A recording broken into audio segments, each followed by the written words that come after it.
Hello, fermented folks. We have P. Jelly Clark. All Makatsu. We have Travis Baldry. Today we have a really special guest, Leopoldo Gout. Are you reeling it in and defending clowns? I am. Earth doesn't even exist in Battlestar Galactica. This show gives me heartburn. I was like, I loves it, I hate it. It's called All Fluff. Oh! If you didn't know how I actually feel about The Mandalorian, Don't worry, this is it right here.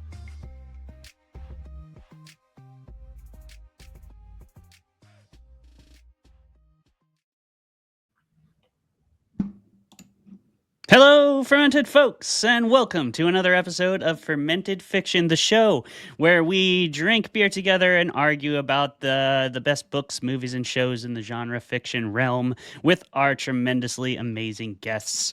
And if that wasn't enough adjectives for you, I'm going to give you one more. Just super stoked for this fantastic actress, writer, director, all things film, really. Co-founder of a woman-led film company. Rachel Noll-James kicks fucking ass, and we're so glad she's on the show with us. Rachel, hello. Hi, Clay. Thanks for having me. I'm very nervous and excited. Okay, well, hopefully the nerves will fade. I think me and Zeb, hopefully we're not too nerve-wracking here on the air. I should stumble plenty with these kind of introductions, and that should make you feel better. We're so glad to have you here. Thank you so much for making the time to be on our show. And those of you who may not know, Zeb has been on a few episodes. He writes our weekly movie reviews and our blog, Meathead Media, and he's here pinch hitting for us tonight because Travis and Jeremy are on the bench. So yeah, Zeb, thanks for being here again, brother. Yeah, my pleasure. Rachel, it's a pleasure to meet you as well. I just did a quick IMDb. Fantastic resume. I too now am feeling even more nervous. So we're united in our nerves together. I love this. I feel better. Yes, absolutely. Rachel would also make me nervous if I hadn't got to meet her in person a few times and gotten to see how humble and friendly and kind she is. So that does help. And Rachel, thanks again for being here. We're so stoked to have you here to talk about tonight's topic, which is the Moana Duology. Moana 1 and 2. If you don't know what a duology is, it's like a trilogy, but with two things. So yeah, we're going to be talking about both the Moana films tonight. Zeb is going to be debating on behalf of Fermented Fiction, Rachel on behalf of the rest of the literary realm. Good luck, Rachel. You're representing us all out there. So we'll start like we always do with a round of personal updates. Zeb, you want to kick us off? And then we'll go me, and then we'll go Rachel, so Rachel can tell everyone her own version of her bio. Sure. I'm Zeb. I'm a fourth-year grad student at Marquette University, and that correlates directly to my update. I just got finished with a full week of a dissertation writing workshop. So I just spent the last 4 days sequestered like a monk, actively working on my dissertation. Was it thrilling? It was not. Was it grueling? It was. Did I get a lot done? You never feel like you do. So really happy to be here tonight. I surely needed a break. And what better break than to debate Moana 1 and 2? Yeah, I agree. That's a great way to take a break. So my personal update's going to be kind of simple, kind of semantic, but if you've been watching this show for a while, you'll notice that my background has changed quite a bit.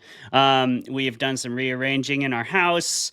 We turned our old bedroom into our guest room, which the guest room is always doubled as my office, because that's just practical. It's the way she works. And this is my new space. And for Christmas, my wife got me this awesome tapestry back here, so I would have a nice, cool background. But I love the kind of mix of horror and fantasy that it is. It's so sweet. And behind it there is my little whiteboard where I plot out my books, in case you're interested in what the hell that thing is.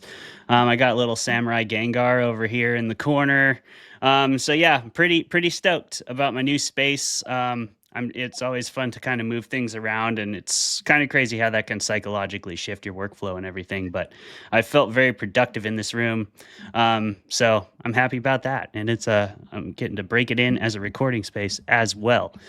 So thank you all of you out there who are listening to us do this at this moment. Rachel, who are you, and where can people find your work, and what is that work, and all that good stuff? Thanks for being on the show. Absolutely. So I am Rachel. I am a filmmaker, an actress, a director, a producer. I am a co-founder of the production company Emergence Films.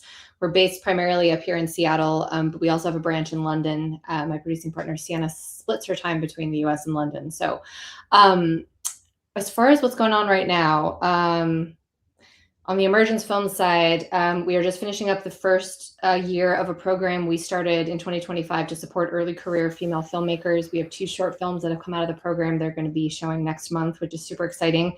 And we just closed applications for the second cycle. We got 39 teams that applied from the state of Washington. And so we definitely have our work cut out for us, narrowing it down to 3, which is so hard. Holy cow. Yeah. So that's going to be amazing. And then on the creative side, I have 2 feature films that we shot here in Washington that are out on streaming. My film Ingress that I wrote and directed actually is an international release in the UK on Tuesday. I think it's Tuesday. It'll be in Ireland in the UK. And then oh wow, is doing its thing. It's also going to be released internationally. So those are out in the world. Working on a new script that will hopefully be shooting at the end of next year. Or no, it's 2026, the end of this year. But we'll see. All things in film are, we'll see. But lots of good creative energy, and I'm excited to be here and to be doing good creative things to start the year off. Hell yeah. The work you guys do is incredible, and I'm really thankful you're out there doing it. Emergence Films is awesome. It's like when Rachel's referencing those teams, but that's putting women behind the camera. That's putting women in front of the camera. It's getting them involved in all levels of the filmmaking process. And there's still, even in this day and age, not a ton of avenues for that. You're starting to see like the first Hollywood blockbuster movies getting directed by women, and it's well past time. So Rachel, thanks for contributing to that. You and Sienna both. We have an episode with Sienna Beckman, incidentally. We did that just a few weeks ago. So yeah, you can also go check that out on our YouTube channel. That was a lot of fun. But before you do that, you should stick around and listen to what we have to say about Moana. Unless, of course, you don't want Moana spoiled for you because you haven't seen it yet for whatever reason. If that's the case, go away, and then you can come back and watch this whenever you want. It'll be on YouTube forever, as long as YouTube exists and all that, and we exist. But we will spoil everything on this show like we always do. That being said, you've been warned. We're now going to get into our debate section. This is where we're going to roll 2 D20s. The high roll will debate that Moana rocks. The low roll will debate that Moana sucks, regardless of what anybody actually thinks. And then we'll have a panel discussion afterwards where we talk about what we really think and some questions and all that kind of good stuff you can expect from a creative people panel. Are you guys ready to get into it? Yep. Hell yeah. All right. Zeb and Rachel, go ahead and roll those dice. I'm getting your timer ready. What'd you get? 20. Whoa! Ooh. First time on the show, nat 21 roll, one and done, one shot, one kill. Zeb, it doesn't matter what you got, but I am curious. What did you get? I rolled a 5. Okay. It was Just probably absolutely not going to look smoked. good in my favor anyway. Okay. Well, hey, yeah, you gave it a go, pal. And you can try to redeem yourself here in the debate, but you are going to have to wait until after Rachel because our dice roll winner always goes first. Rachel, you ready to talk about Moana? Yes. All Let's right. do it. Your timer is starting in 5, 4, 3, 2, 1. Okay. Moana. So I have loved the first movie for a long time. I think that it is a beautiful story. I think it's one of the first movies that really captured kind of a female journey in a way that didn't feel contrived or too male gazy. Like her whole journey through, finding the oh my gosh, the goddess with the fire and the thing, and she got her heart stolen by a man and then had to get put back is like just really powerful moment. And then Lin-Manuel Miranda, the music in the first one is just so incredible. And I think overall just that sort of journey that she has to take on her own, they did a really beautiful job of creating this metaphor that I think was relatable to so many people. children and adults alike, in terms of just what that feels like when you're kind of on the cusp of something and you're scared and you have to overcome that fear and find your way and your power and your, just finding your way back to the essence of who you are. Do I have to go for 10 minutes, Clay? Is that what no. Okay, thank God. No, Nope, 10 minutes for both. 10 minutes. And I'd like to thank my opponent here for such an excellent introduction. Gives me a lot of talking points. First, I want to say the music in the first one, fantastic. The music in the second one, however, is a big detraction from where the first one set the bar. And that's my first talking point against here, the movies. With respect to Moana's arc, my contention, especially for the first movie, is that I think she's too much of a passive protagonist in her own story. Like, a lot of the external forces, Maui, the spirits, her grandmother, the ocean, like everything is really playing with her and pushing the plot forward. And I think she could have had a more central role. In the first movie, Tafiti, like the lava goddess, Tafiti, the nature goddess, great villain, but not really like a real villain. Like, I would have been mad if my heart was stolen too. Like, she never really did anything bad that is like you wouldn't have expected. And then with the second movie, the villain Nalo, the god of storms, I don't think that character was fleshed out a whole lot either. Especially with like the post-credit scene where they're hinting at like a third movie, that tells me that it wasn't really a full arc. And I think that is a negative aspect of the film. All right. I will counter your debate about Moana's arc and the villain by saying this.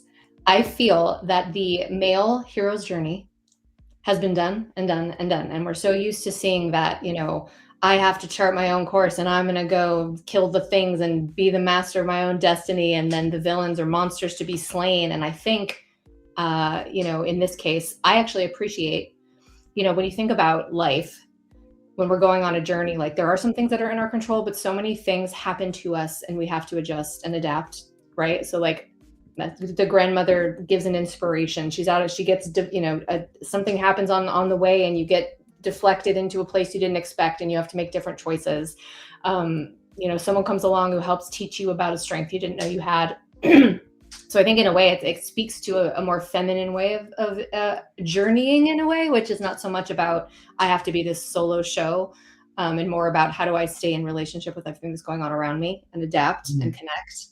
And I think similarly, I really have always loved three-dimensional villains, and especially like I love the idea of like the Frankenstein monster / Grendel sort of contrast, where it's when you humanize the monster. So you have to understand that at a certain point, all monsters come from somewhere. No one is born a monster. Like, what made her this way? And we get to see that, which I think we don't often get to see with villains in movies. And I appreciate that about this one. Interesting. All right. Well, here I am, a man talking smack about poor Moana. Here's what I'm going to say to that. The first movie should have been left alone. She already had a gorgeous arc in the first movie, and then the second movie comes along and is like, oh, who am I, all over again? And like, who am I as a leader? Look, not necessary. Disney, I think, was going for just a great cash grab on the Moana name and the Moana franchise. Like, she already had a full arc. So did Maui. And then Maui comes along in the second movie, steals the show again. And don't even get me started on that ending. Total Deus Ex Machina, like, oh, okay, we're going to bring Moana and Maui back by the ancestral powers and the spirit powers to like, now they're both demigods. So were there any stakes at all for the for the entire series? It feels like there wasn't really. It feels like Moana was destined to be like the Wayfinder and just the demigoddess this whole time. And to me, look, I know it's a Disney movie and we're going really harsh here, but like, hey, if I'm going to critique something, that's what I'm going to critique. Mm-hmm. Yep. I have a hard time defending the second movie. I'm not going to lie, but let me think.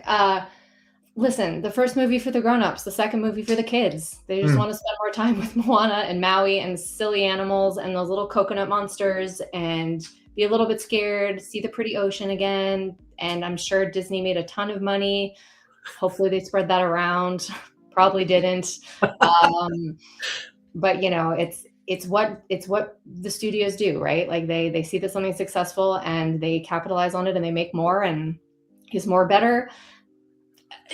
You know, I can't. That's the best counter argument I've heard for a sequel ever. Is that like the first movie was for the parents? Because I mean, how many times have we rewatched Disney movies and gone, oh my gosh, we watched these as kids? This is an adult film about love and loss here. To that point, I think Moana 2 is emotionally manipulative. They have so many side characters now where like the first movie was like comic relief with the pig and the chicken, sometimes Maui.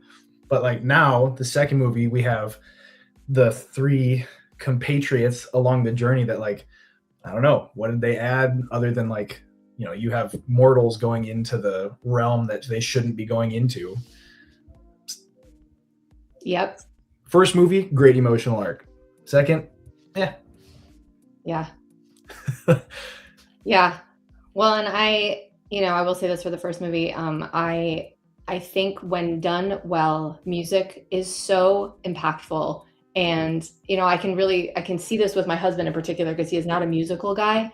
But when it's really like the music, and I mean, Lin-Manuel is like in a league all of his own, but like when music is really powerful and emotive, you know, it just pulls you in, and it creates like a different level of connection to the story and the characters. And I think music can be very distracting and pull you out, or it can be very engaging and pull you in. And I think that really gifted musicians and composers have that gift of like creating music that enhances and that does not feel like, oh, we're taking a break for a dance on a song, and it just kind of weaves right in. And I appreciated that blend throughout, and how it enhanced the arc of the characters.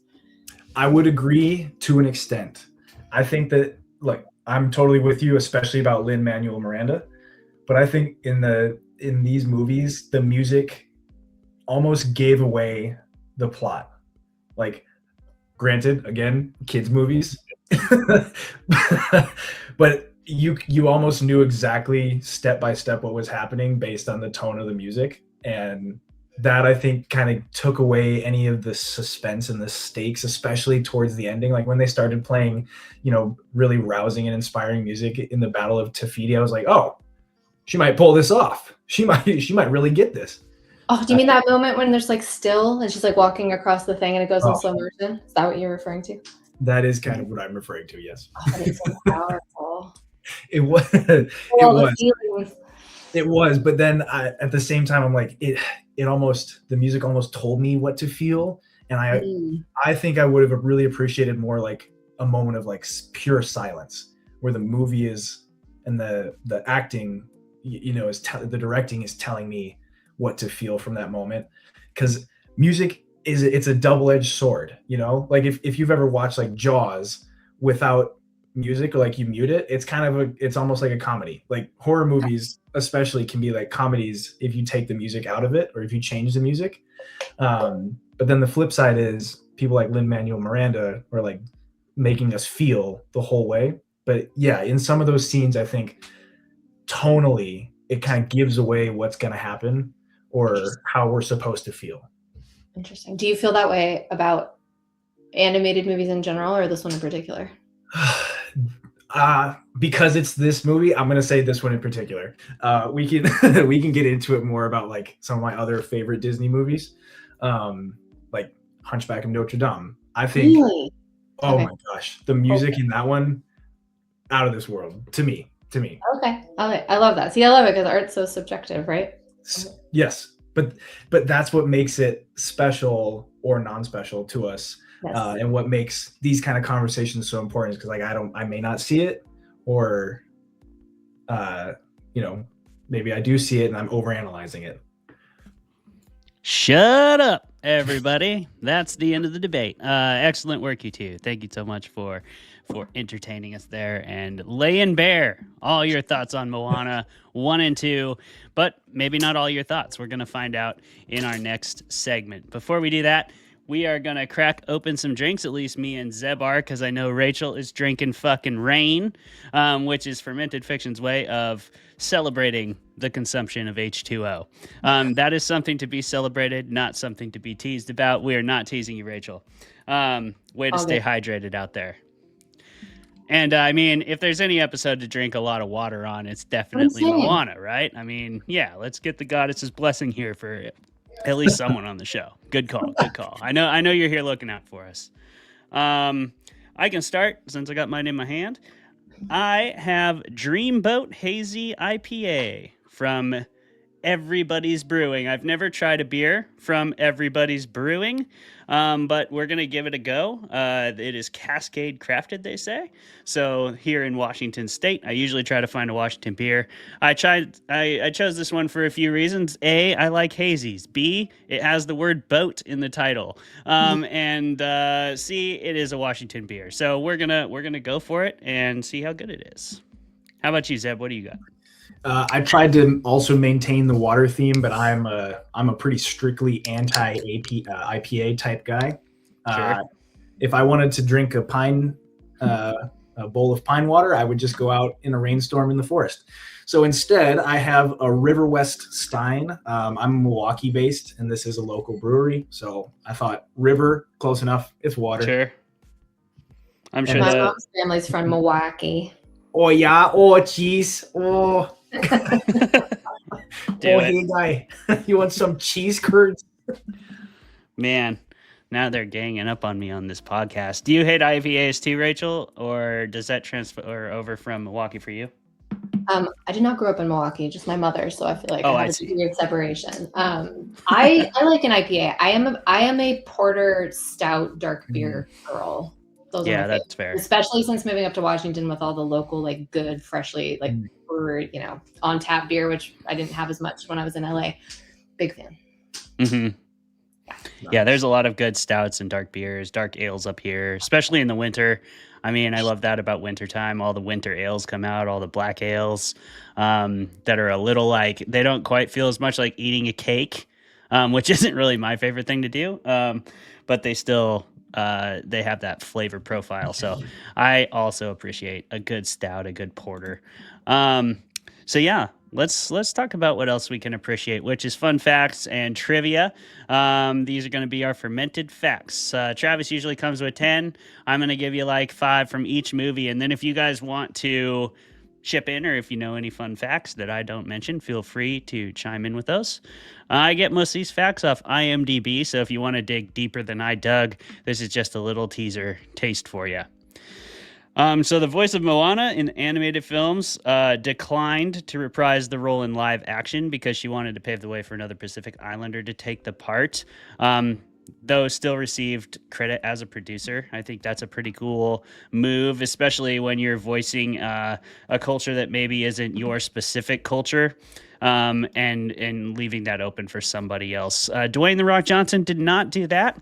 He reprised his role as Maui, and it was the first time an actor from a Disney animated film physically portrays the same character in a live-action remake.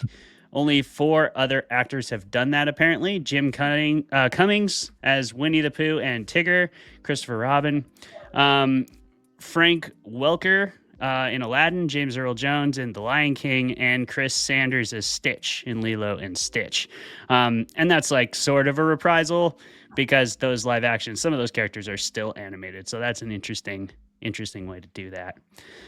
This is also The Rock's 6th Disney movie. If you guys didn't know that, that feels kind of crazy to me because to me, he's still like a wrestler, but he's been acting a long time. And he's been doing kids movies for a long time. I actually think I would rather see The Rock in a kids movie. Honestly, I think he's pretty good at it.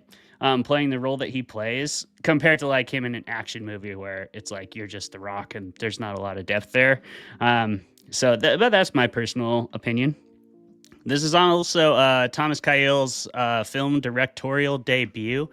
And if I pronounce that wrong, I'm sorry. Feel free to tell me in the comments, call me stupid in the comments, and then tell me how to pronounce it correctly, please, and I'll do it next time. And then the first trailer of this movie, of Moana 1, received 160 million online views within the first 24 hours it was released. So people heard about this movie. They were absolutely jacked. It had a ton of momentum behind it, not only because of the subject matter and the representation of the Pacific Island people, which is pretty lacking in mainstream media, but also because Lin-Manuel Miranda wrote the music and he was fresh off Hamilton. So there was a lot of momentum for this film. Dwayne "The Rock" Johnson does not hurt either. Then a couple for the fun ones for the second movie. I thought it was interesting. Moana 2 outgrossed Moana in 3 weeks, which is pretty crazy. Wow. 3 weeks at the box office. People were absolutely jacked about it, just like the first one, but now they kind of knew what they were getting. And when this film was released, obviously, it was tremendously accessible, tremendously popular. Not quite up there with Frozen, but a pretty close, like, second in terms of the Disney lexicon. Then, and this is interesting one I found. So you guys sort of spoke to it, but the second movie does feel a lot different. And part of the reason for that is it was actually in development as a television series. And they got partway through that and decided to make it a movie instead and released it theatrically. So I think some of what you saw, as in the two villains maybe not feeling fully fleshed, I felt the same way. And now that kind of makes sense to me because my estimation is they plan on having 10 hours to flesh those villains and probably all those side characters rather than 2, makes a big difference. And then the actor of Chief Tui, I don't know how to pronounce your name, so I'm not going to butcher it, but did his own singing, so that's pretty cool. That is not the case in animated films as much as you might believe. It is not always the case. The voice is sometimes different than the voice singing. It just depends on who's cast. And yeah, I think that's pretty good. Do you guys have any fun facts that you really want to share? Zeb, what you got? I have one, and it's more related to like the Disney filmography. Mm-hmm. Moana is the first Disney princess with no love interest. Oh, nice. That's cool. Yeah. So, kind of like getting back to Rachel's point, I think this is like a cool shift in the trend of like Disney heroines. Heroines? Heroines. Sorry. Heroines. Heroine. No, that's a really interesting point, and that's a big part of removing the male gaze. I think like her interests are not tied directly to a man, unless you count Maui. I would be interested to see the Bechdel score for this one, just based on how often she talks about Maui and male identifying kind of gods. But I bet it still passes the Bechdel test. I don't know. What do you think, Rachel? I bet it does. I'm thinking about like the beginning, all the conversations with her grandmother, with her mom. I guess all the monsters are kind of men, though, aren't they? Except for Tufiti. Yeah, which might not be an accident. I did not. I didn't look that deeply into the villain's origins, but I'm sure that's not a total accident. So yeah, that's pretty cool because Disney princesses don't usually have much of a chance of passing that test with flying colors. She also like blatantly denies being a princess instead of wanting to be one at all because she has sort of a completely different social caste structure.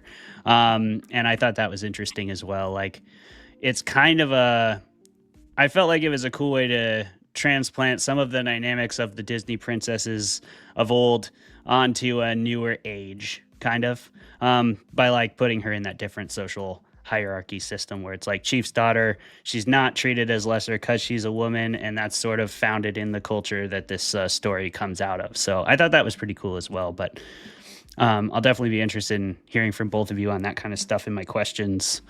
Any other fun facts before we get into what we actually thought? I'm good. Okay. Well, in that case, Zeb, you'll also be good to tell us what you actually thought because you rolled low. So you had to say you hated this movie, but do you really? Why don't you give us the rundown on your true feelings regarding Moana and Moana 2? Well, for anybody watching and they looking at my facial expressions, they probably could have told that I was lying through my teeth. I love these movies, man. These were so fun. I've watched the first Moana probably 5-6 times. Just if it's on, I'm gonna watch it, and when there's not much else, on, it's always like a great background. And I had a friend, my roommate in college, used to leave on Disney movies on repeat for her dog.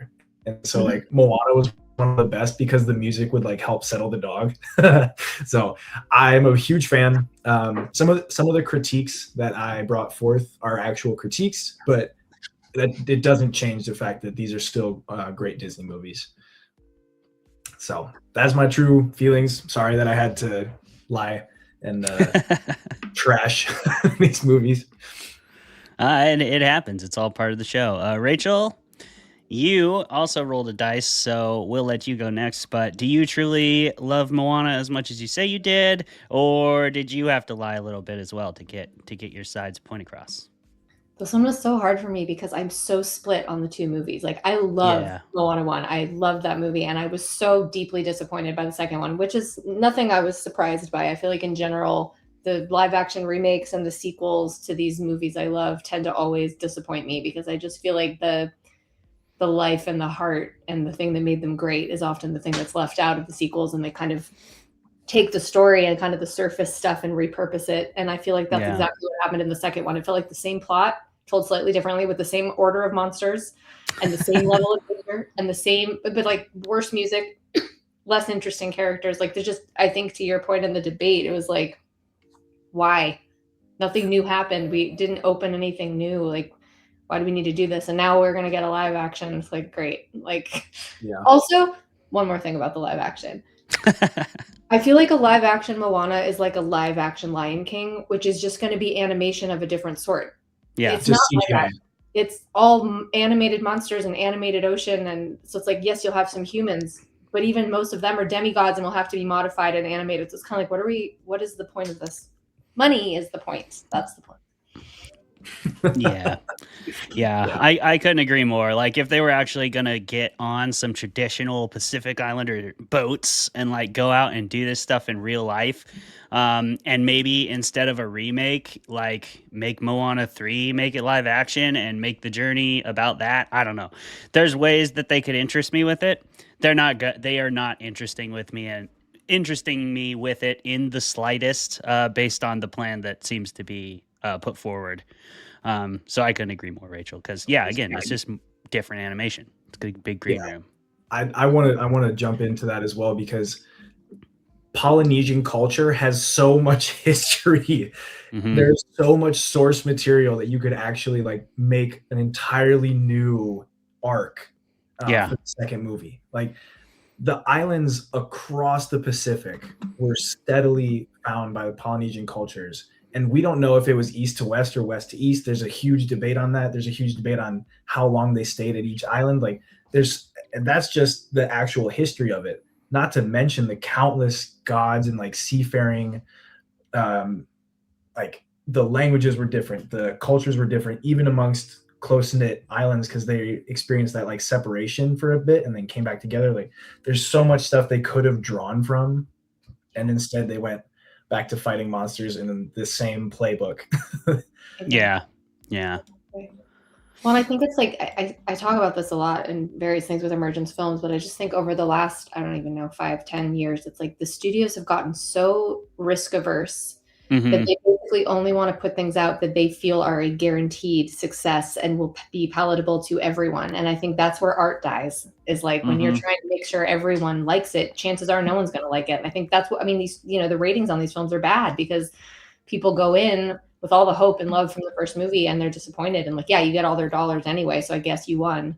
But to me, it's like what has been suffering in our studio system is we're losing film as an art form. It's becoming this commoditized, mega system that is not about telling great stories anymore. And it makes me sad. Yeah, it is really saddening. And it's the kind of thing that justifies the use of AI to make films and stuff like that, because they're already seeing For example, I Travis always does the box office. I already mentioned it was a success, but I sort of forgot the segment itself. So let me just throw this in there to back up that point. Moana 1 in 2016 grossed 640 million worldwide, which is definitely a success. That's gross. So that's huge compared to its budget, obviously. And that's not even streaming numbers. That's just the box office. So that's people, for those of you who don't know, literally going to the theater, buying a movie ticket at the movie theater. But this, when you add the streaming in on Disney Plus and stuff, I mean, it was a massively successful, still is a successful film. And then Moana 2 surpassed $1 billion gross, which is bananas. Frozen made more than that, but like it's bananas. And everything obviously is inflated in, another 5, 6, 7, 8 years after the first one, but still like massively impressive numbers. And it's exactly the kind of stuff that justifies what you're saying, Rachel, because if they make $1 billion, they don't give a shit how it was written. Totally see AI stepping in and taking over writing the sequels, because why not? I mean, they essentially they're like, take the plot line of Moana, but just make it a little different. Mm-hmm. And AI can do that all day, Marvel movies, all of it. It's like, and there's a market for that, and that's great. I think it just makes it so important that we've got both, right? Like that exists, but then like, where are the filmmakers making independent films and art, and how do we get those out so people can watch those? For those of us craving a meal and not a snack.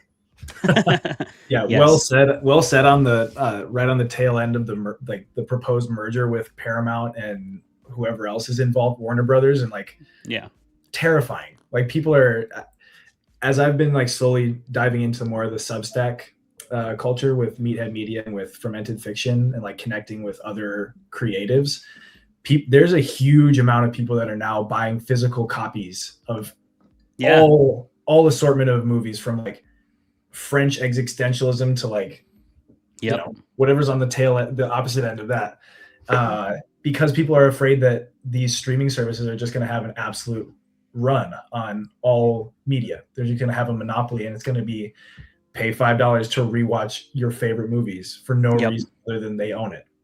And that too is like the death of art, because you're taking away people's like freedom to choose what they want to watch, or go to I still remember going to the DVD store, like, a rental store as a kid, and like getting movies for the weekend. It was great. It was super exciting.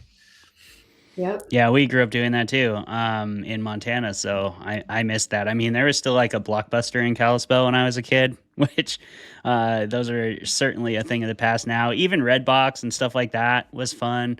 And I am one of those people.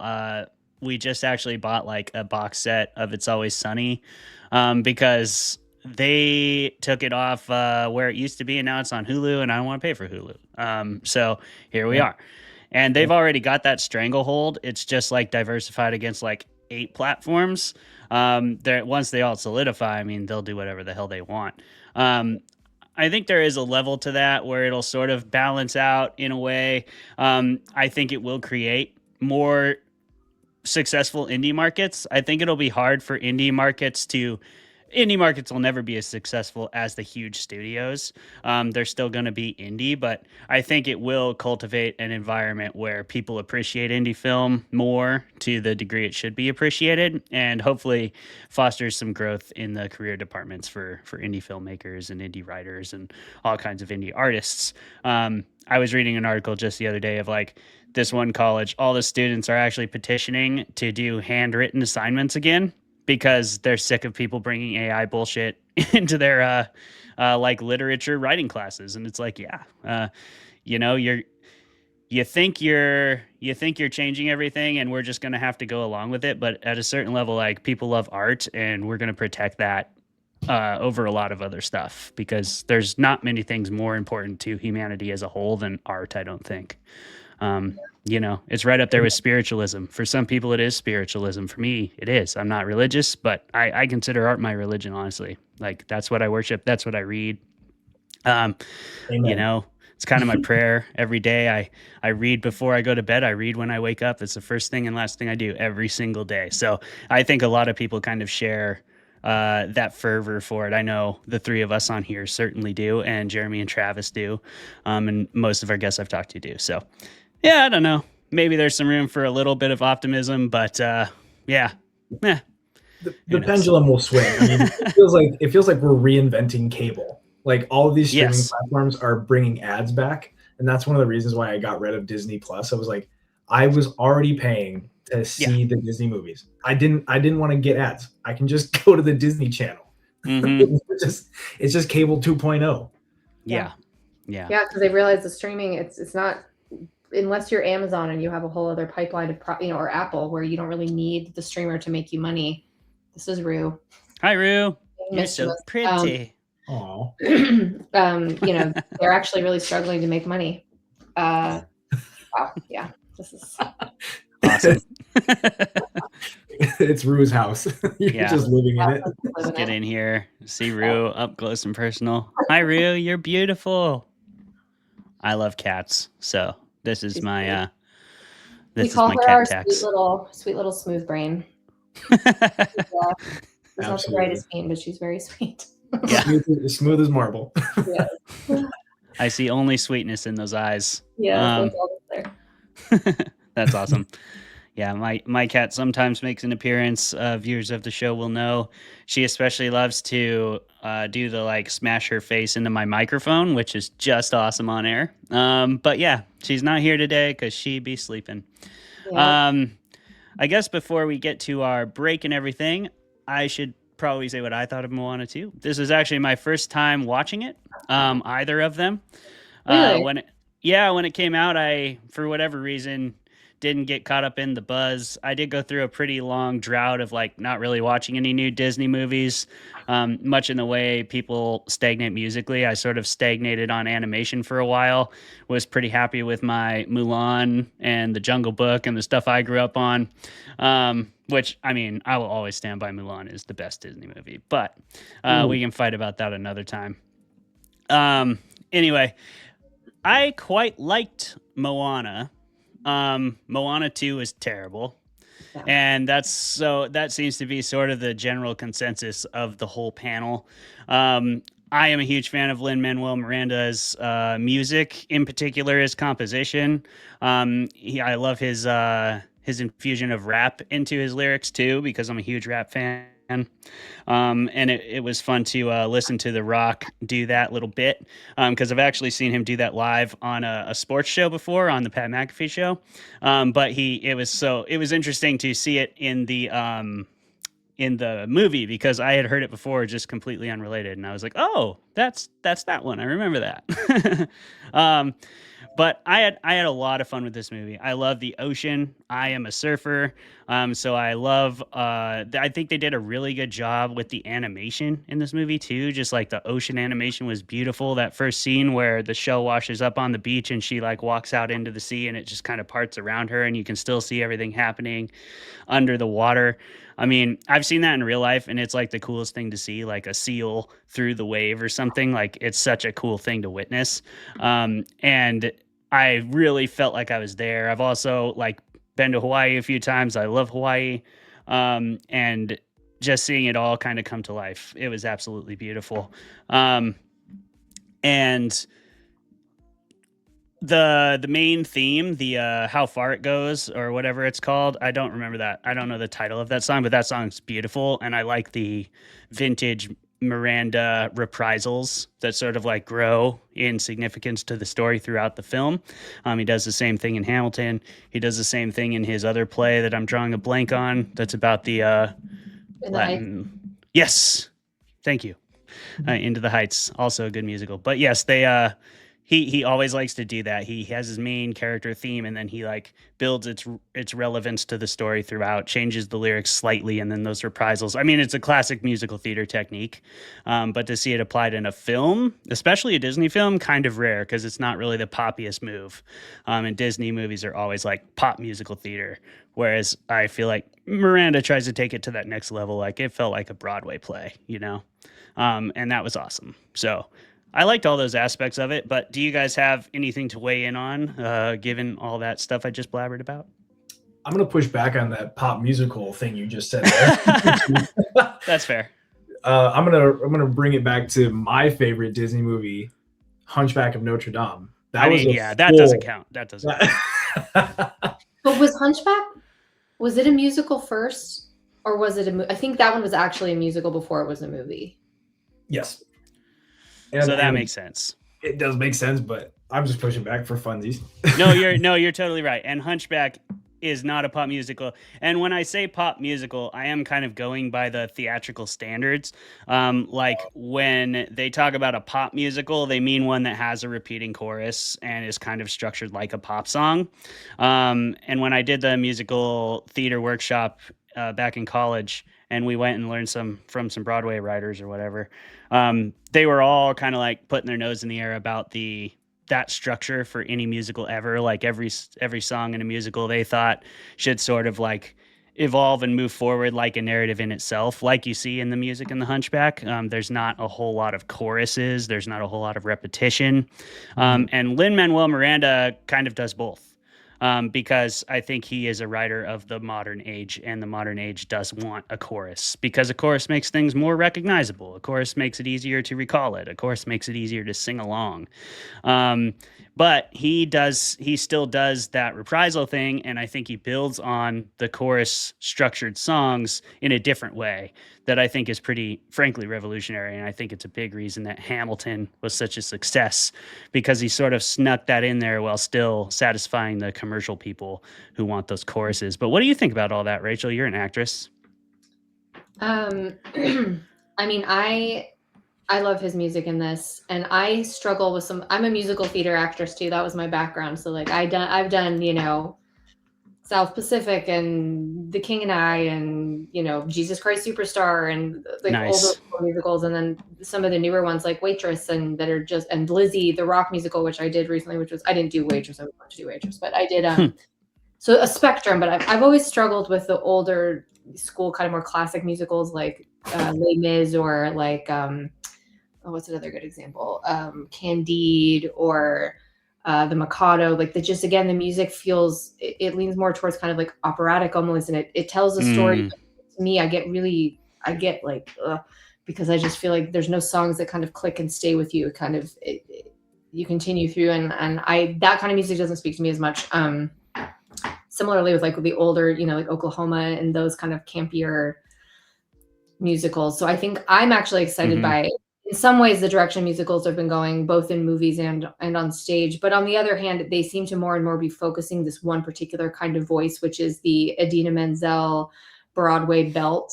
And if you can't do that, you're kind of because there used to be the like coloratura soprano roles and like the sweeter singing roles, and now it's like you got to belt the shit out of it or you don't have it.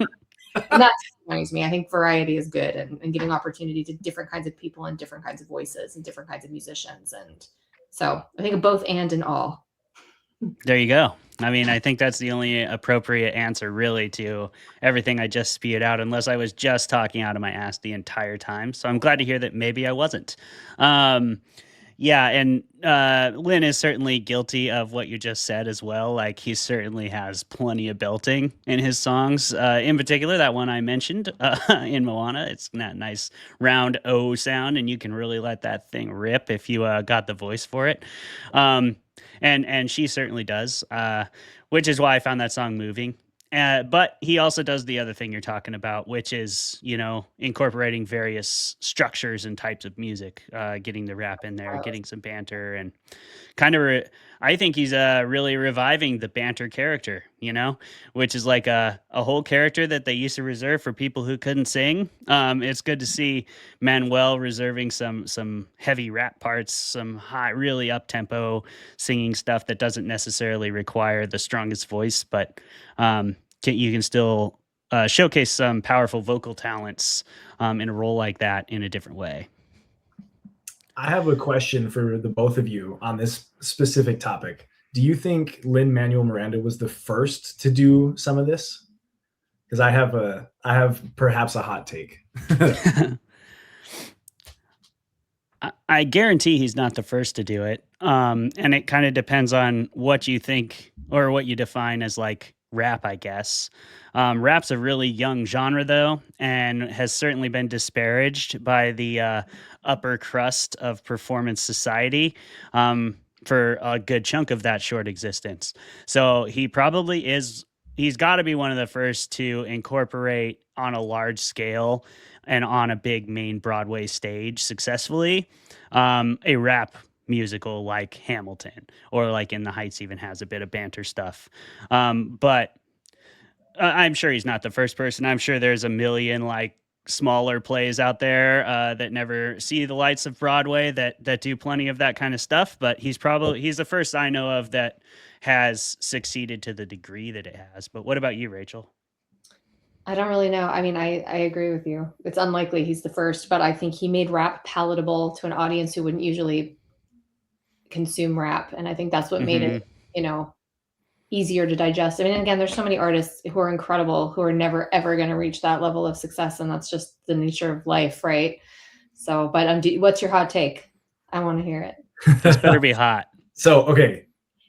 This, in the context of what we're just talking about, I think Joseph in the Technicolor Dreamcoat, the play, which has seen the light of day on a Broadway stage, I think is like one of the first to do a lot of, from what I'm understanding, what Lin-Manuel Miranda has really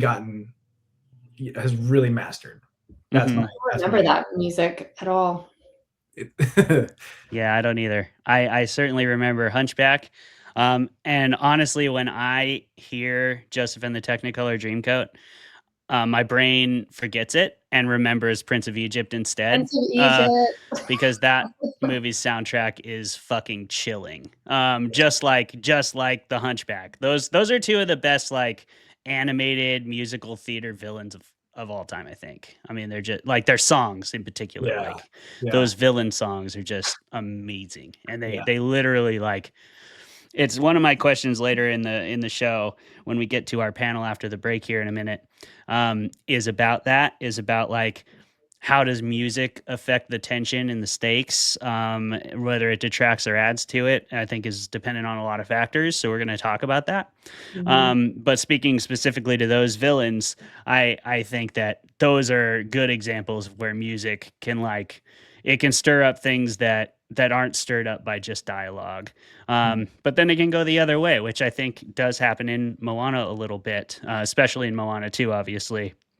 But let's talk about that after the break. We're right here near the hour. The show moves a lot faster when there's two less people on the screen, and that is a good thing. So let's go ahead, and we're going to get to our 5-minute break here. Any closing thoughts from you two while I upload this video, this 5-minute break video? Give me some closing thoughts on Moana. And if you don't have any, just give me the thing you're least looking forward to about the live action. Oh, what a loaded question there.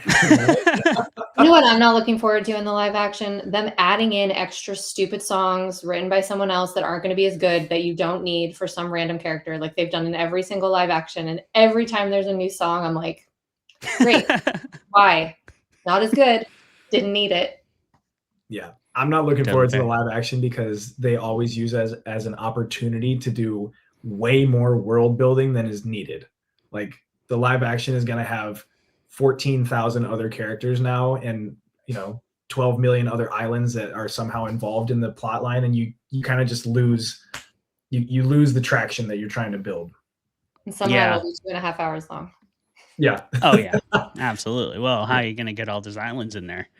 All right, that'll bring us to the break, everybody.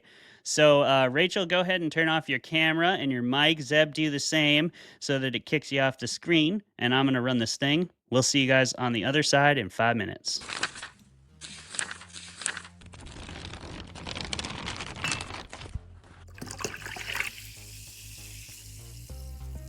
Hello, fermented folks. Welcome to another episode of Fermented Fiction, the first of our new season, and I believe it's season 4, the show where we drink beer and argue with each other and bring on really awesome creative guests. If you'll permit me to go a little bit outside the box, once upon a time, apparently people used to sniff mummy remains, powdered mummy remains like cocaine. So I think 3 lines of powdered mummy remains, if you can get to that as well,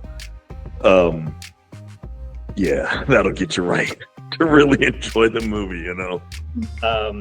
Dave told us all about making a mead, and I talk shit about Tom Bombadil, as I am wont to do whenever people bring up Lord of the Rings. You would. You should. And then that's Everybody exactly what he freaking made. chill about Tom Bombadil, or I'll get unreasonably upset. So, in your assessment, what did you think of the everyone kind of paired off, or at least a number of people did, romantically? How'd you feel about that? Did that seem really forced and dumb to you, or? Tom Bombadil is a merry old fellow with his bright blue jacket and his boots are yellow. Right? His boots are yellow.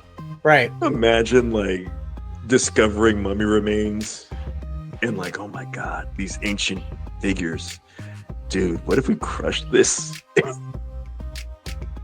and snorted it, yo? I bet we'd get fucked up. Let's talk for a moment about the fucking all-star cast in this movie. We have Ewan McGregor slaughtering it the entire time, main character energy, top to bottom. You can't argue with it. Women want him, men want him, everybody wants Ewan McGregor. Okay? If you don't agree with that, you're lying to yourself. Apparently she had a backstory, but they cut it because she's very hard-nosed at the beginning. And then I will say another pro of this movie is their chemistry is hot. And I feel like if they didn't have that chemistry, I would have been ugh. Because she says at one point, she's oh, it's the apocalypse. What are we going to do? Fuck. And he's and then later when they are kissing, if they didn't have chemistry and if it was 2 lesser actors, I think it would have been an eye roll, felt cheesy, but you feel their bond. The Langoliers themselves were originally going to be portrayed by puppets. And I think maybe they should have. Maybe they should have. Dude, that's amazing. There's no maybe about that.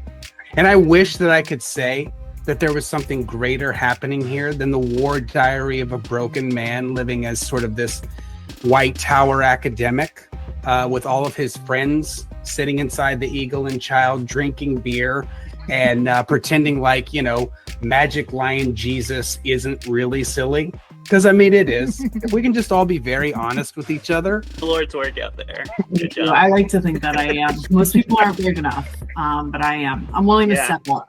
You know? Yeah. Dedicate that yeah, time. settle You're twice. willing to dedicate that time. The time, the money, all of it. That was so painful. It's one of those painful things. Oh, that was so good. life.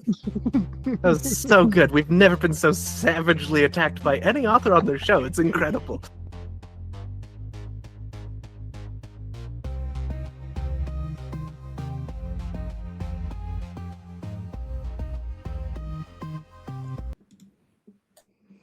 Welcome back, everybody, to Fermented Fiction. If you're just tuning in, we're talking about Moana and Moana 2 with Rachel Noll-James, an actress, filmmaker, and co-founder of Emergence Films here in Washington State. And you can look up her IMDb and find a bunch of awesome stuff she has directed, written, acted in, etc. Rachel, thanks again for being on the show. And then we got Zeb here too from Meathead Media. He's our boy. He's writing our blog articles every single week. If you like movie reviews, go subscribe to Meathead Media on Substack and check out what he's doing because he works hard and he does a great job. Zeb, thanks for being here too, buddy. Yeah, my pleasure, man. Thanks for the shout out. We love what we're doing over there at Meathead Media, and the only thing I'll add is every month has a fun theme. This month's theme is Turning the Page, and we most recently reviewed Marty Supreme. So depending on if you've seen it or not, or if you want to just read some spoilers, give that article a check out. I had a lot of fun writing it. Yeah, I just queued it up on my own computer, but I haven't gotten to it yet because I am waiting to watch the movie myself. I'm one of those people who hate spoilers, but there are some people who enjoy movies more if they know what's going to happen, apparently. My wife's one of those people, and she sent me a whole article on it once that I still refuse to read because I think that's bullshit. The article has spoilers. Yeah, absolutely. It's a spoiler all in itself. Not interested. But yeah, here we are, other side of the 5-minute break on fermented fiction, which means we are into our panel section, and we'll do this until we don't want to anymore, or until it's at the 2-hour mark. Rachel, we're really glad you're riding with us tonight. So I do want to start just with sort of I want to do this question that we have tossed around on this show a lot, because my brother is a philosophy guy and a theology guy. He is a devout Catholic. He's cool about it, but he is a very devout Catholic. I believe you are too, Zeb. That is correct, right? Yes. Yep. We have a lot of Catholics on this show. Jeremy also a Catholic, so I'm actually one of the only ones who's not. But you know, we keep it real. So we have this argument about whether there is objective truth or everything is relative. I'm a big believer that there is no objectivity, but that's easier when you're not religious. And Travis believes that there are objective truths. But when you get into art, I think that argument gets particularly sticky. Because it's really hard to say this movie's good or this movie sucks, because there's so many different ways to look at a movie. There's so many different types of people who are watching movies for different reasons. And they might like something that you don't like for reasons that you consider defects of the movie that for them are actually good. What I do believe in is like tiers of objectivity and then subjective comparison thereafter. So like, I think there's a level of objective good in terms of just how well the movie is made, how good the performances are, the singing is actually good. That has to be met before you can consider it like good, and then you can kind of compare it to everything else after that subjectively. So given that sort of framework, Rachel, do you believe in any kind of that framework, or do you believe there's objectively good movies? And then is Moana one of those, and why? You can leave out the second movie because we've all agreed that it isn't. Let's just put it down. Let's put it down. It's gone. We're just talking about Moana now. I love this question. I am such a believer in the subjectivity of art. And I love what you said about this thing about how it's so hard to, we're forced to review and rate movies based on like 1 star or 10 stars. And as a filmmaker, I can personally attest to how difficult this is, because you get reviews on Amazon or IMDb or whatever, and the same movie, one person will give you 10 stars and rave about how much they loved the soundtrack. And they won't say, I loved the soundtrack. They'll say, this soundtrack is phenomenal. Next person will give it 1 star and say, this soundtrack is the worst soundtrack I've ever heard. And I was on an airplane once, and this airplane had a mechanism for review that I loved. And I wish we could incorporate more than like good, bad, as if it's objective. This movie sucks, this movie's good. But the question was, is this movie for you? Yes, no. And it helped curate a list of other things to pitch you based on your answer. And to me, like, that's the real question. It's like, oh, that movie wasn't for me. Like, to your point, there are some movies that are like the sound is horrendous or the acting is so bad that it's distracting. And again, even bad acting is subjective, but like to your own personal taste. So I feel like everything is to your personal taste. So the idea that like you're rating art as objectively good or bad, when I think the real question is this for you or is this not for you? And so if we were able to rate art based on that scale, how different would it feel for the artists and for the consumers to just say, that movie wasn't for me, or that movie was like totally my jam? That just has such a different feeling to it. And to me is just so much more truthful to like what the experience is with any art form. Yeah, I completely agree, because it gets wild once you start trying to objectify any sort of standards. Because like you said, so like if a movie's being seen by a really big audience, generally I feel like it has passed enough filters of some kind that the production quality is usually relatively high. Like, we are speaking from a place of being indie filmmakers, so we've both sat in a film festival theater and watched something with like, you didn't have a lavaliers, did you? It's just all boom. But like that doesn't usually happen in like anything blockbuster. But I do feel like the writing can still slip through the cracks as long as there's plenty of other things. Like the writing can fall by the wayside more often than almost anything else. And the other thing is performances. So often. You're it does. Does this, like, how do you not invest more of the energy into this? Because you can have the best actors in the world, the best cinematographer, the most incredible director, and if you have a bad script, you're toast. Yep. exactly. And there's plenty of movies where I watch it and I'm like, this is a bad performance from a good actor, but you can only perform what's on the page and what your director makes you do to a certain degree. So that's also part of it. And if you're not in the industry, then that doesn't matter to you. And you're just going to see that as like, maybe that actor actually sucks. Well, and I've noticed too, like on the indie side, right? It's like my film Ingress, we have 195 ratings, right? Which with 195 ratings, every rating makes a really big impact. Yeah. So one person gives you 1 star and you're like, oh my God, it's down to 5 out of 10. God damn it. And it's so frustrating. But like, I think people watching movies on Amazon, they don't differentiate. Like the ones who go in and like, some people will go to the Instagram page of my film and be like, this movie sucks. And I'm like, you have no idea that I am the one who owns this page and I'm going to go read that and cry.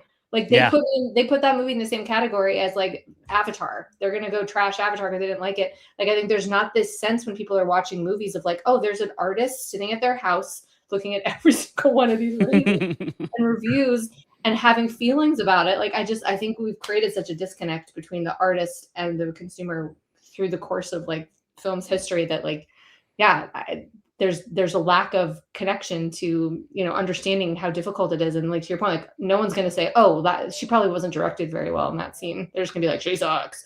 Yep. And that's part of the subjectivity that in so many ways can outweigh any real objectivity from my perspective. But Zeba, as somebody who reviews movies very regularly and ardently, and probably does believe in some objective truth as a Catholic, what do you have to say about this? Yeah, the Catholic part really. Spectacles, wallet, watch. Yeah, the Catholic part really is the objectivity.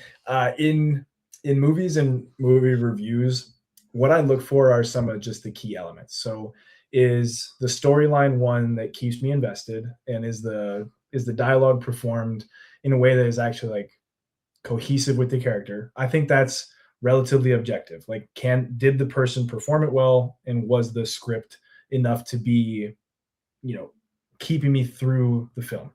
Like, when I watch a movie, the first thing that I'll like notice halfway through is like, do I believe that they're acting, or am I totally immersed in this character and I can't believe that this is an actor?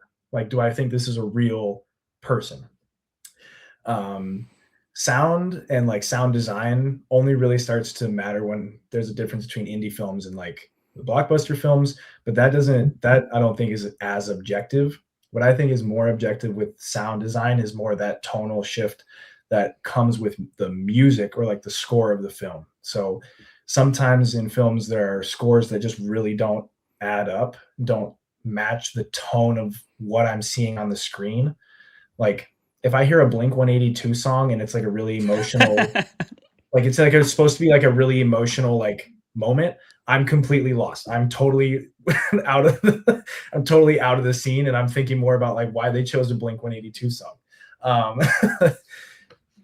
Then there's the piece of me that's like a total history buff and like an actual history nerd, where I'm, especially in war documentaries, where I'm like, if you guys would have asked any of the millions of nerds that like curate Wikipedia pages, if this was, accurate to the time, you would have saved yourself a lot of criticism. Because like stuff I'll see in war movies or like period pieces is like, that actually wouldn't have been there, like just today I was watching a movie set in 1939 where they mentioned a black hole, and I was like, no, Einstein and his theory of relativity and black holes only came about much, much later, not 1939. In fact, he left Germany because he was being persecuted for being a Jew and a scientist. So that doesn't fit, like certain things like that. I think are objective. Like, you have to meet these certain marks to not pull people out of the story that might find those little critiques. Can I like gently rebuttal that? Yeah, please. Okay. Take this full screen as a yes. Objective to you, but so subjective still, because you might watch that and be like, oh, the script is slow. It's not like pulling me in, but the person sitting next to you might be like, I loved every second of this script. So that's where I feel like the subjectivity comes in, because it may be an objective truth for you, but it's not going to be an objective truth for everybody who watches it. right? I think that's a great counterpoint. I'm willing to concede that. Yeah. Yeah. How about this? I'm going to watch more movies to get a better sense of it. There you go. Keep reviewing them, watching them as a critic. It's a great way to watch a movie. And it does put on a different critical perspective for you, a different lens. I really love this conversation, and I'm excited to have it with new people because I've re-had it with Travis like a million times. So this is exciting for me. It made me think of some interesting wrinkle to it because, ironically, I think the least objective argument is the strongest argument for objectivity, and that is the "you know when you see it" argument. And I do think that is a real thing, and I think there are some movies that they hit you with that almost universally. Like, I do think that Hamilton has that. Speaking of Lin-Manuel Miranda, but there's a reason it blew up to the extent that it did, because there are moments in that play where it's almost like arguably objective greatness being performed. But there's still going to be people who are going to hate it. So no, absolutely. Yeah. I agree. I do agree. I just think that there is a certain level of, I don't know, you know when you see it. You don't think there's any weight to that, Rachel, where there's that you know when you see it factor? Oh, I do. I just think it's so personal. Like, I believe in personal objectivity. Like, there are things that for me, I'm like, that is objectively good to me. But I think it just starts to fall apart when you try to extend it to every single person who's going to watch or consume something, because people are so wildly different and weird. And some people will watch a movie with terrible sound and it won't bother them, but like they'll watch a movie with, so it's like, it's so like, in that wow factor, that moment we've all had where we're sitting and watching or observing art and we're like, this has moved me to the depths of my soul. And then you look to the person next to you and they're like, meh. Like, I feel like I've had so many of those experiences that I feel like the idea of any piece of art being objectively good or bad to the whole population of humans watching it, I just don't believe in. No, I don't either. I'm kind of playing devil's advocate to myself and sticking up for Travis, who isn't here. He'd do a better job of it. Zeb, you want to give it a try? What do you think? There's anything to that? You know it when you see it factor, and then can we all as a group tie this to Moana? Like, where does Moana fit on that scale? What do you think, if anything in that is objectively pretty good, or at least personally objectively good to you? Go ahead, Zeb. Sure. I'm going to tie this in with a story in a different medium, but I think it relates. So I went to the Chicago Art Museum, and out of curiosity, and because I had taken an art class, I went to the abstract art section, where one such piece was a blank canvas with like a black dot right in the middle, and it was called The Void. And I was like, somebody is doing a cash grab here. Like, there's no way. Right? Like, this can't be it. This is in the Chicago Art Museum. So just for funsies, I like stood back and I walked to like a corner, but I kept my eye on the piece and tried to people watch as people came by, and like they did their classic the critique pose. They're like, yes, I see what the artist is getting at here. And for me, I was like, okay, maybe there is something to it if it actually speaks to people, because I'll never know what they truly believe. If like the title and that one black dot really resonates, and it's like, no, somebody right now is connecting with that being the void, right? I can't actually talk bad about the piece from my perspective, because art, just like beauty, is in the eye of the beholder. Mm-hmm. So tying it back to something like Moana, think about how many millions of kids watched Moana 2 and were like, this is one of the greatest movies I've ever seen. I'm only 6 years old, and this is probably like, my 10th movie. This is the greatest piece of of media that let's fudge and go, dude. Yeah, right? Like, this is an absolute banger. I can't believe I get not one, but two Moanas, right? Come on. So yeah, it's I feel like I'm backtracking pretty hard in my objectivity stance, but I really liked Rachel's point about individual objectivity. Mm-hmm. And you know what you know, and you don't know what you don't know, right? You and I and Rachel as well, we're kind of like cursed with knowing all of these different critiques, And so it becomes difficult to look at something and not like, oh, what is this? What is this? Oh, what about this? I would have done this. And whereas like a kid watching Moana is like 100% totally would have done the same. Maui is a bad. Absolutely. What a guy. Like he pulled an island. What an absolute stud. That's true. Yeah. And that's why I believe in objective tiers. Like I do think you could like sort of analyze it from a more statistical way, which I find it ironic that you have to argue for the more abstract concept of relativity with stats. And you kind of have to start to argue for the more concrete art of objectifying things with like loosey-goosey terms, like you know it when you see it. But it is kind of, maybe that is where you could start to make an argument again for objectivity. If there's enough alignment of individual objectivity to a certain degree, it's like a higher tier of objectivity, which is, I believe there's like levels to it, right? I think there's some shows that are really good but aren't great, and you'd find statistically that maybe a lot of people would agree with you, but I don't know. Yeah, my fear, and Rachel brought this up earlier, it was a great point. I think that those objective tiers are starting to get really lax. Like absolutely, Marvel movies, which used to be statistically fantastic and are still statistically fantastic, have kind of dropped off. Like absolutely, Avengers Endgame was peak cinema for a lot of reasons, and now it's like it could be better.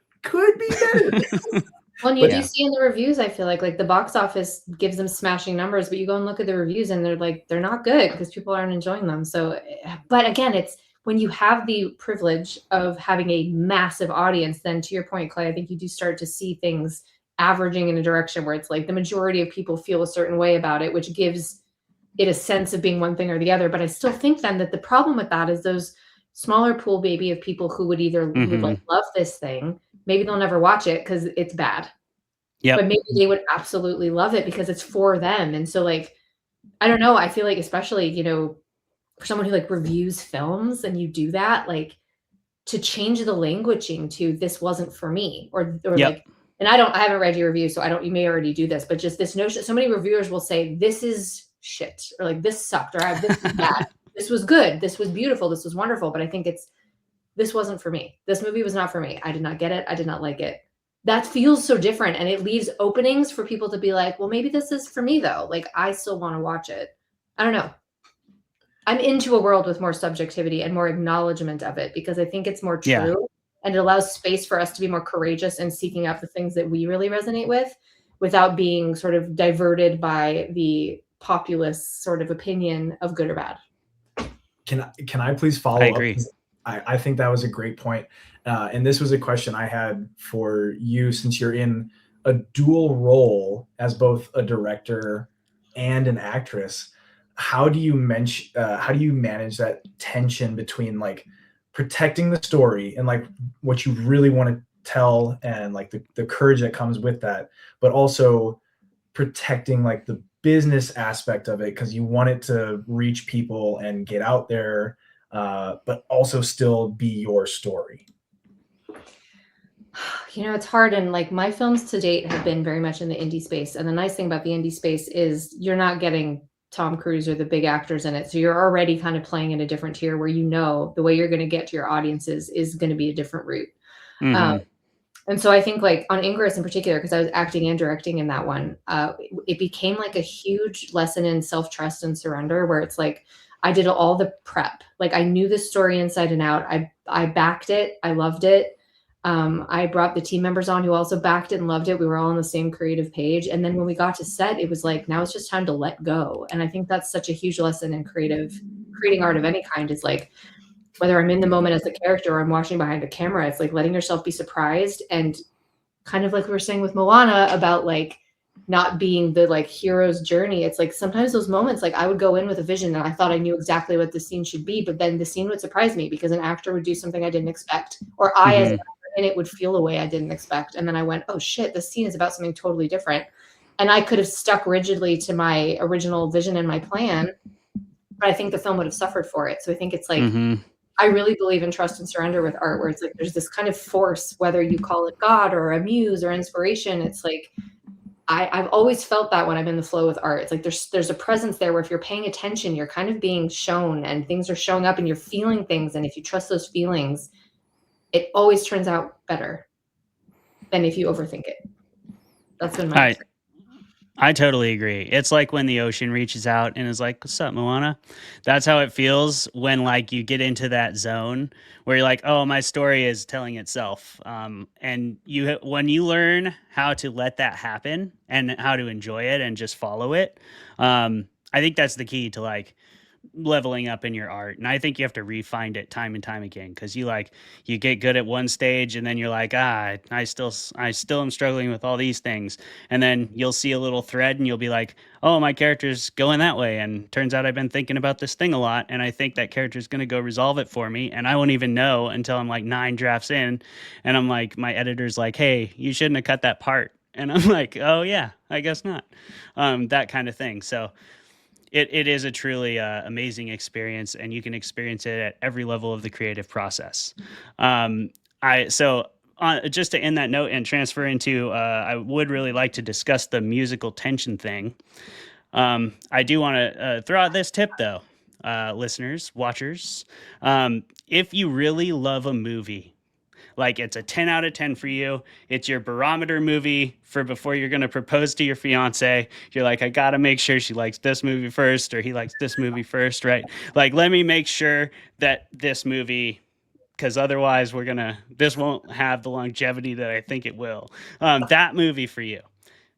Find out who the director is and find out who the writers are and go watch other things that they've made. I guarantee you're going to find some more movies that you're like, well, to be really sure I want to marry this person, I better make sure they like this movie too. So that's my advice. Follow directors. A good actor is certainly worth watching a movie for, but make sure it's going to be a good movie, because sometimes you'll see your favorite actor in a shite movie and then you're even more bummed out.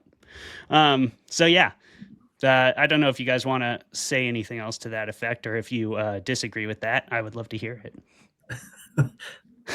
I agree with that. My barometer movie, which I made my wife watch, was Gladiator. Like anything with a Hans Zimmer score, like if I don't see at least a single tear by the end of the film, I'm like, kind of dubious. Yeah. And, you're watching that wheat scene and you're like, dude, what's her problem over there? The last part, of like, if you're not crying like real tears, I don't know if I trust your emotional state. That's fair. But I think it's a good point. Using Gladiator as like an example, Ridley Scott has a fantastic filmography and a lot of fantastic movies. Hans Zimmer, to the music point, man, that guy does not miss.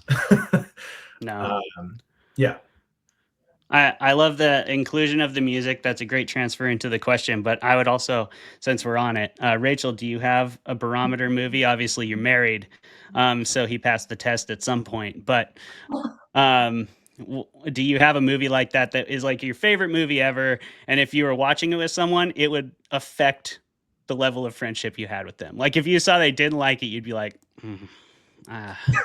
But if you saw they like it, you're gonna be like, best friends forever. That's my dog right there. Yeah. I have the hardest time with this question because I feel like I like so many movies and it changes depending on my mood and what phase of life I'm in. I have some standards, but I think from like a barometer movie, and this one's so silly, but like my whole childhood and then into adulthood, my family every Christmas we watch the Santa Claus together.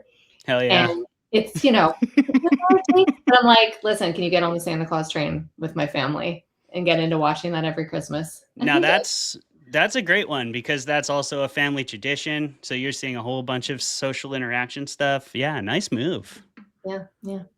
So I don't know. I'm going to think about that barometer movie though, because I don't know. I don't know anymore. That's okay. I'm also willing to accept, whatever it is now. I'm sure mine changed too. But generally speaking, I have two. And one is largely for the score. It's also to make sure that this person has a little bit of patience to let the art pay off. And that one is The Assassination of Jesse James by the coward Robert Ford. I love that fucking movie. And like, if you don't like that movie, we might not be able to be friends. You two are nodding, so I'm willing to finish the episode, but now that's out there. Now we all know. But that score by Nick Cave and Warren Ellis is a thing of beauty.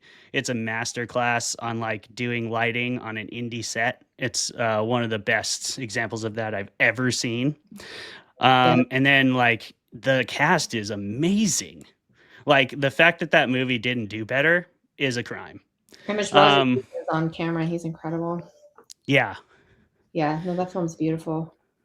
It's a great film, but it's super slow. So you do have to have some patience, and you have to let the art like earn its payoff. And the payoff is kind of like, yeah, that's not what you thought, is it?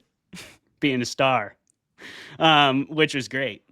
And then my other one's Cabin in the Woods for the opposite of like all those reasons. Just like that movie's just fucking awesome and hilarious. And I need you to be into satire because I'm a big satire guy.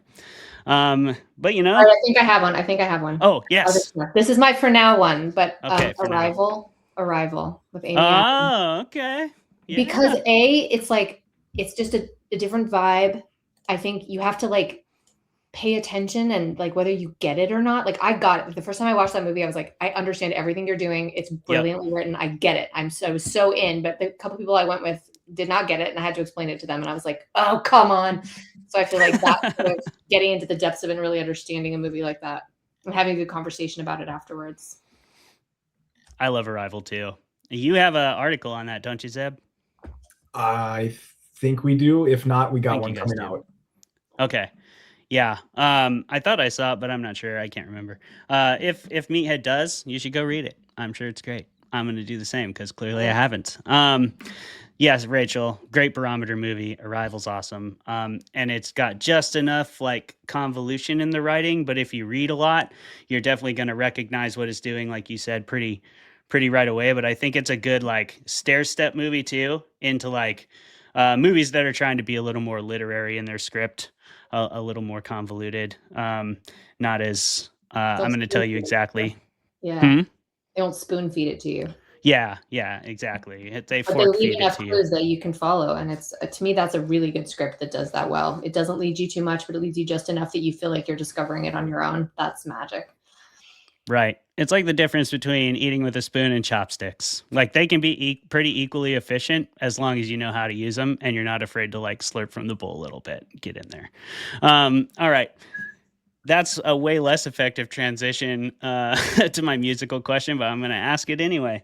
Do you guys ever feel like musical numbers, especially in animation, cut from the tension of a scene or lower the stakes of a scene due to the sort of frivolity and further extension of your disbelief that you have to accept, right? The fact that people are singing, for me, sometimes like I'm like, okay, I mean, this maybe isn't the time for that. Especially like singing in a big fight song. In Moana particularly, I thought the final song against the lava monster, it wasn't my favorite moment. Just because I felt like it actually cut from the tension of the fight. If we're in a fight, and this is a bias, one of those subjectivities that just won't leave us alone.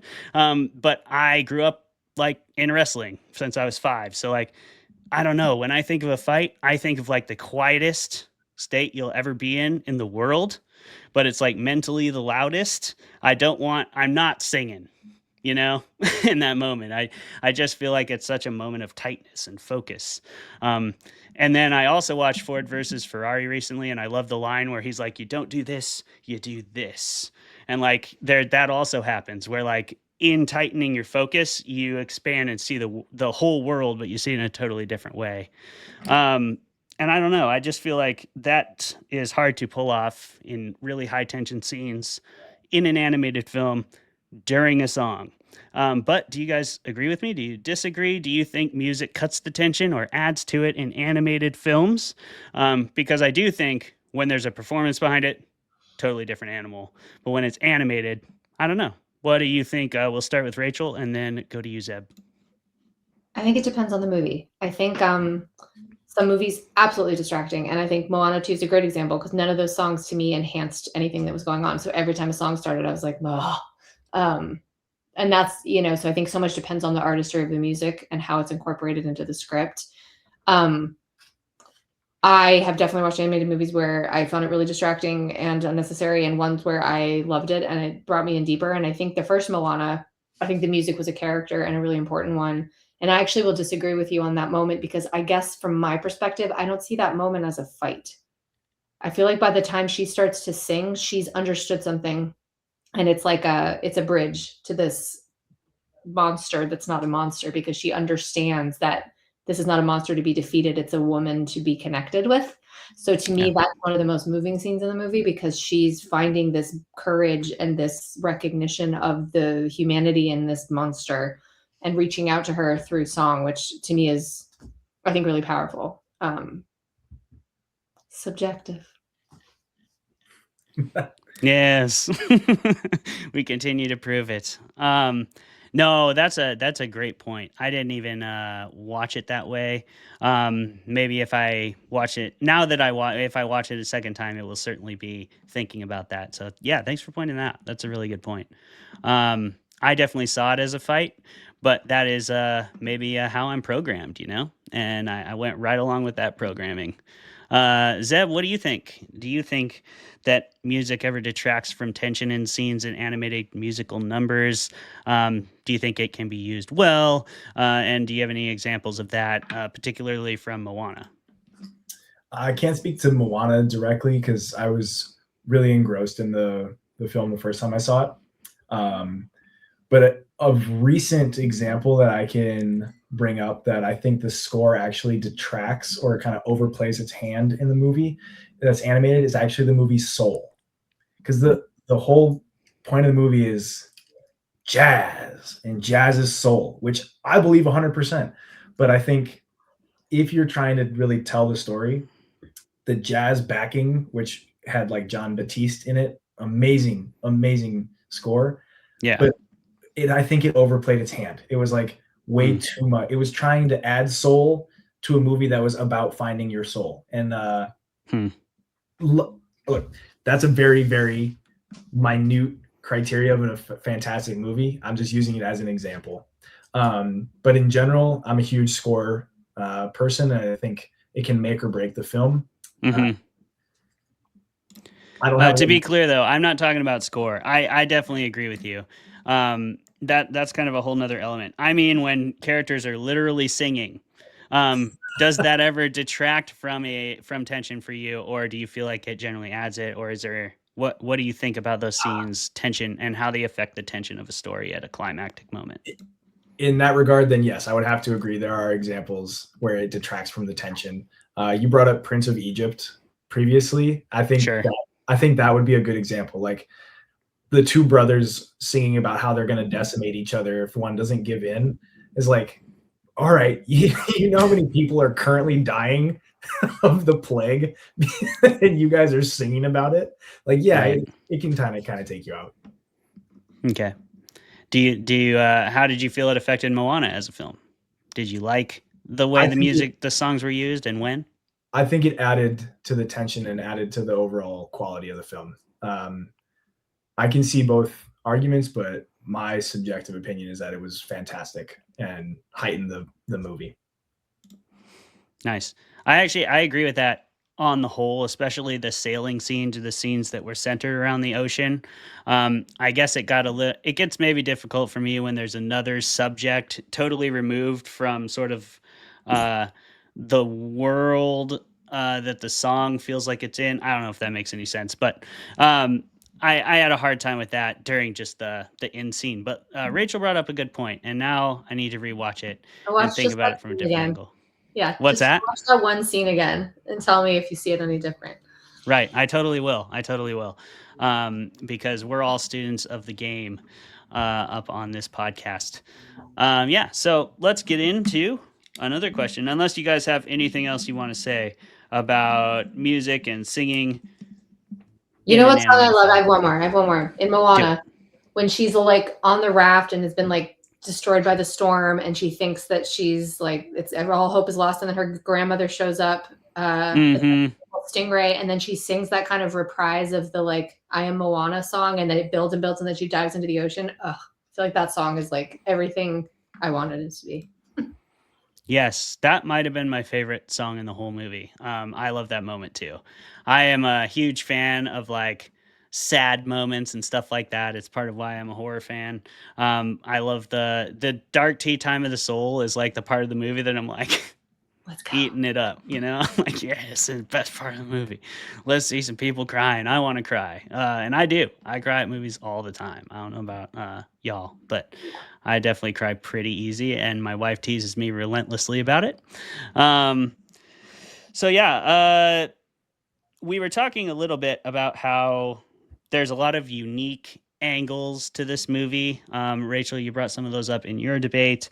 But I do feel like it's a relatively classic. I still feel like it is a classic hero's journey. I just think the hero is a different person, but like structurally, it's very much still the hero's journey. Like her mission is she wants to leave her hometown and go explore.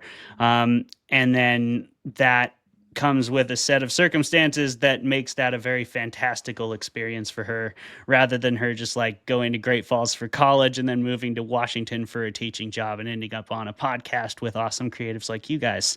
But how do you think, what are some ways that you think new settings, new cultural themes, and other such story choices lend new angles to what we might say as like common narratives, at least in terms of structure?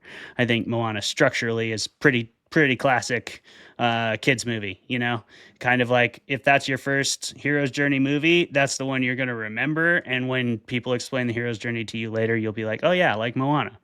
But there's a lot of things this thing does well. And Rachel, you talked about the female perspective. I'd love to hear about whatever you think put a new twist on the hero's journey the way they did Moana. So this one's a little tricky, and obviously outside of the debate setting. So like Moana's script was written by a man and it was directed by a man. So in that way, it is a male perspective imagining a female perspective. And so very much I agree. It is like it is the traditional structure of a male's hero's journey, but transplanting a woman in. But I actually felt, and maybe this was part of the depth of time they spent, you know, doing cultural research and incorporating like real elements of this culture and speaking with these people, that there felt to me to be a shift a bit in that traditional hero's journey that allowed for a little more space that felt more female to me.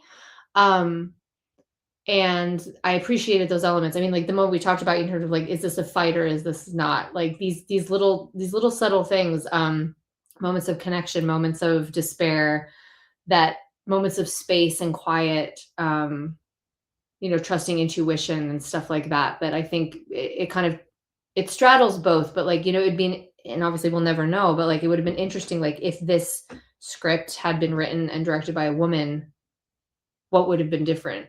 Like, how would it have been differently structured and envisioned? Because I think innately the hero's journey is very male. And I just think women, like we can fit into the hero's journey. And this is my subjective opinion. I'm not speaking for all women. My feeling though, when I watch the hero's journey is I never quite see myself in it. It doesn't feel like the way I see the world or the way I encounter and deal with obstacles and ultimately the journey of life. And so I think that's why I'm always so excited when I see a film that feels more female and feels more like a female perspective, because I start to see myself reflected in the journey. And I think this one, it pulled at those strings, even though it didn't cross over fully. And I think there's room for both and need for both. But I think, you know, it has been so dominated by the hero's journey, the male perspective for so long that it's like to see a true female perspective in a story like this is rare. And hopefully will happen more, because I would be really interested to see those stories, and like a story like this that is so female centric, actually helmed by women creatively behind the scenes as well. Yeah, and obviously Emergence Films is taking a very active part in all of that. Fantastic points. No notes. I definitely agree. Obviously, I'm fascinated to hear if you have some examples, but do you have any concrete examples or, you know, like relatable examples for what it means to journey along the plot diagram in a more feminine way than the way that when males encounter obstacles, they handle them? What are more feminine examples, and do you have any we could go check out? If it's okay if you don't, I'm dropping this on you completely unexpectedly. No, that's okay.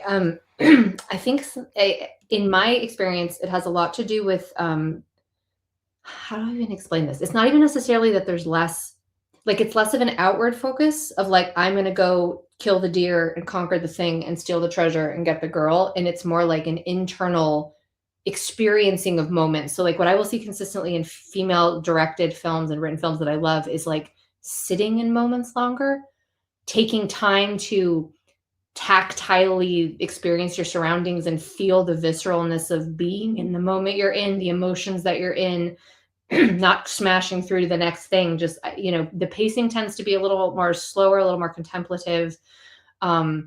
Interactions tend to be much more sort of intuition based, internal out talking conversation, changes that are subtle but impactful, rather than like I've slayed the monster. It's like I've solved something within myself, or I've used my intuition or my gut feeling or connections with other people to create something different in this space. I'm trying to think of some good examples. A movie I love is A Portrait of a Lady on Fire, a French film, incredible, beautiful. A newer film that I thought was just brilliant recently was My Old Ass with Aubrey Plaza, which is female written and directed. And again, I think just kind of a perfect movie in terms of like a coming of age and also just this interesting dichotomy of being able to talk to a future version of yourself, which I obviously love stuff like that.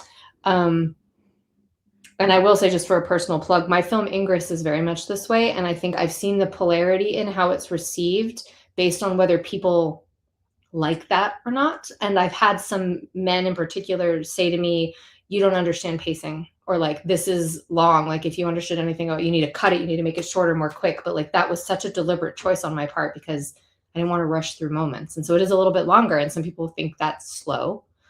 For me, it doesn't feel slow. And for the people who seem to really love this movie, they get it. And they will specifically call out that pacing and that, being able to sit in these moments. So I don't know, it's hard to explain because it's not like super outward, but I think that's the whole point. It's just a different energy entirely.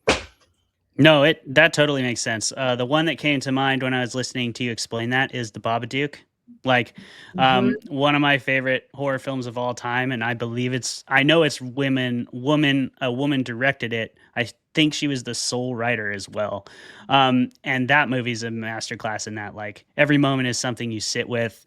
They don't kill the Babadook at the end of that movie. It lives in their basement and they feed it worms. And she like goes down and like takes his shit, and then she goes back upstairs and the son's like, how was it today? And she's like, good. After like a totally terrifying scene, it was fucking awesome.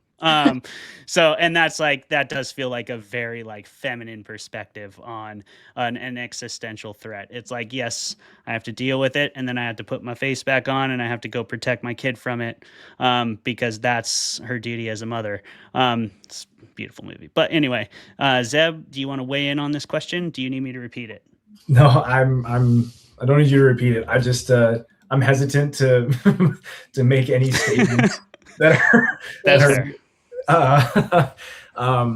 I will say from I'll speak for Travis from the philosophy perspective. Okay, this is officially Zebediah Booth speaking on behalf of Travis. These are Travis's words as well. These are Travis's unfiltered thoughts. Yeah, what he would say is what Rachel is describing is a very ontological dilemma. It's like, where do I fit in things, and like what do I feel about being?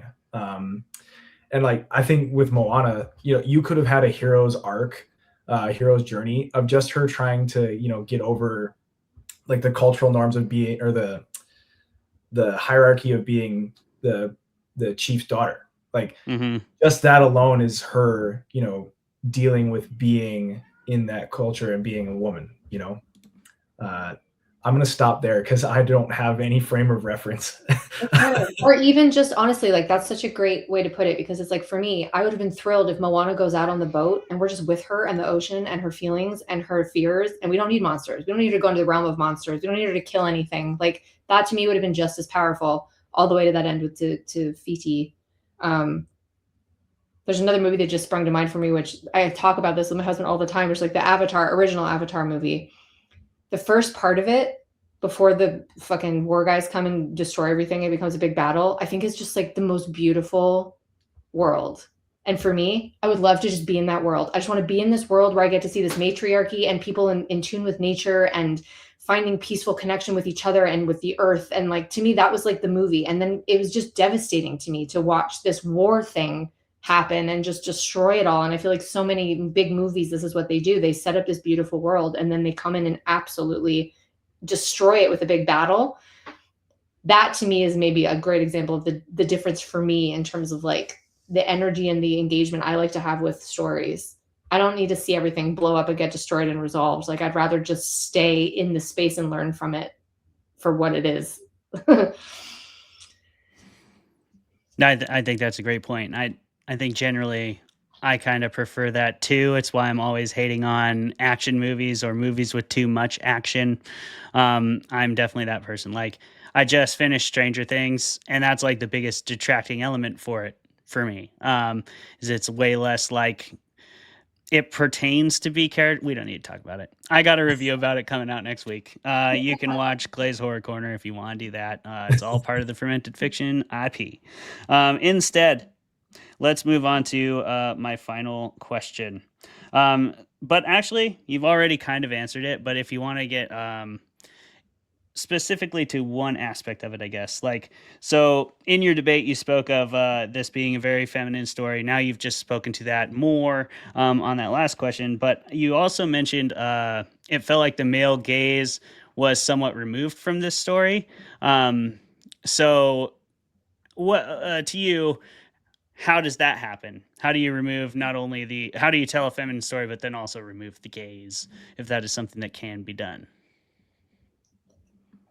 I feel like I've been all over the map with talking about this movie with like, is it the male gaze? Is it the female gaze? I don't know.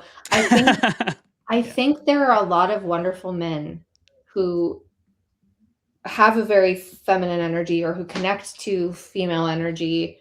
And I feel like this movie, I felt like a collaboration. It felt like a perspective that was shared. And I think that's what helped. And I don't know what went down behind the scenes, but you know, Lin-Manuel it comes from a whole different world in terms of Broadway and musical theater and art in a way. And then the people they were working with on the, you know, the cultural side. And I don't know, it felt like that sort of very like myopic male gaze focus, which we see in like Avatar is a great example, right? It's like, it felt like it was just softened a bit. And it felt like it was a movie that left space for more perspectives to find themselves in it. And I, having not been part of the making of, I don't know how they accomplished that with a male-led team, but they did. And at least to me, that's how it felt to me. Nice. Well, good. Thank you for answering all my questions about that. Like Zeb, not a lot to add on that topic. That's very much because you fit that. You are particularly expert at that aspect of the creative world. So thanks again for lending that knowledge to us. Yeah, this has been a really fun discussion of Moana 1 and Moana 2. I think the last kind of thing we need to get to while we're still on this movie is we like to rate these things. Now, you may have never been to an episode of Fermented Fiction, so you might think we're about to go on a 1 through 10 situation. You would be incorrect. What we are going to do is we're going to tell you how many beers you need to enjoy Moana 1 and 2 to the fullest extent. Now, it doesn't have to be beers. It can be whatever you prefer to intoxicate yourself. But how much do you need? What do you need to enjoy Moana 1 and 2 to the fullest extent? We'll start with you, Zeb. All right. So for Moana 1, what you're going to want to do is you're going to want to go get an electrolyte packet, particularly one with a lot of salt. You're going to pour that in some water, and you're going to sip that for like the first half of the movie, just to be in solidarity with what it would be like to taste the salty ocean spray. All right. Then you're going to have just one beer, maybe just one, or one drink of your choice for the rest of the movie, just to like ride it out. For Moana 2, you're going to really rely on those electrolyte packets to help you out, because then you're going to have like at least 3 or 4 more beers to get through the second movie.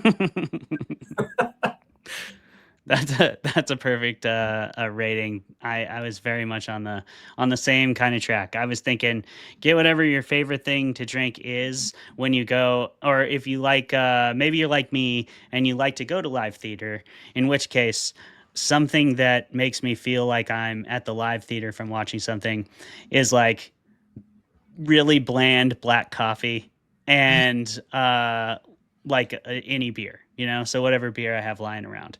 So I will do those because that's what I usually drink when I go to a play.